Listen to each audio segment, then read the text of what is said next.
আজকে সমাবেশে যারা যোগ দিয়েছ তাদের সবার প্রতি আমার দোয়া এবং শুভকামনা। আসসালামু আলাইকুম। আজকে গাজা, রাফা, প্যালেস্টাইন যেভাবে আমরা বলি না কেন, এটি পৃথিবীর সমস্ত মজলুমের নিপীড়নের প্রতীক হয়ে দাঁড়িয়েছে। এটা শুধু মুসলমানদের বিষয় নয়, মুসলমান ও মুসলমান সারা পৃথিবীর মজলুমের প্রতিনিধিত্ব করছে তারা।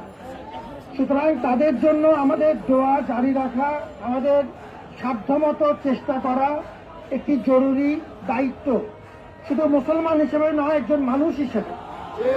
আমাদের নবীজি সাল্লাল্লাহু আলাইহি ওয়াসাল্লাম পরিষ্কারভাবে বলেছেন যে বিশ্বাসীরা একটা দেহের মতো, দেহের এক স্থানে আঘাত হলে আরেক স্থানও আহত হয়, ক্ষতিগ্রস্ত হয়। সেই অনুভূতি আমাদের মধ্যে থাকা একান্ত জরুরি। এই জন্য যে উদ্যোগ তোমরা নিয়েছ, তোমাদেরকে সাধুবাদ জানাই। মজলুমের পক্ষে থাকা যদ্দূর সম্ভব, আমাদের যার যার অবস্থান থেকে অন্যায়ের প্রতিবাদ করা, এগুলো প্রত্যেকটি মানুষ হিসেবে আমাদের দায়িত্ব এবং আমাদের মুসলমান হিসেবে ইমানি একটি প্রধান আমাদের পরীক্ষার ক্ষেত্র। আরেকটি কথা বলবো যে আজকে দেশব্যাপী অনেক রকম বড় অনুষ্ঠান হচ্ছে, আয়োজন হচ্ছে প্যালেস্টাইনের পক্ষে, এবং আমাদের এখানেও অনেকগুলো একসাথে পরীক্ষা চলছে।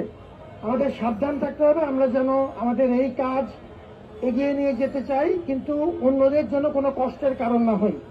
আমাদের নবীজি সাল্লাল্লাহু আলাইহি ওয়াসাল্লাম এই কথাও বারবার বলেছেন যে আমরা যেন আমাদের প্রতিবেশীদের প্রতি সদয় হই, আমাদের কারণে যেন আরেক মুমিনের মানুষের কোনো কষ্ট না হয় সেদিকেও যেন সচেতন হই।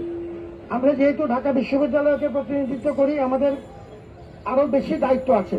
আজকে আমাদের অন্যান্য বিভিন্ন জায়গা থেকে অন্যান্য প্রতিষ্ঠানের ভাই বোনেরা একসাথে হয়েছেন এবং ঢাকা বিশ্ববিদ্যালয়ের এলাকায় এসছেন।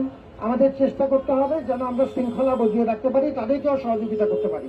সবাই ভালো থাকো, তোমাদের জন্য আবারও দোয়া এবং শুভকামনা। আসসালামু আলাইকুম।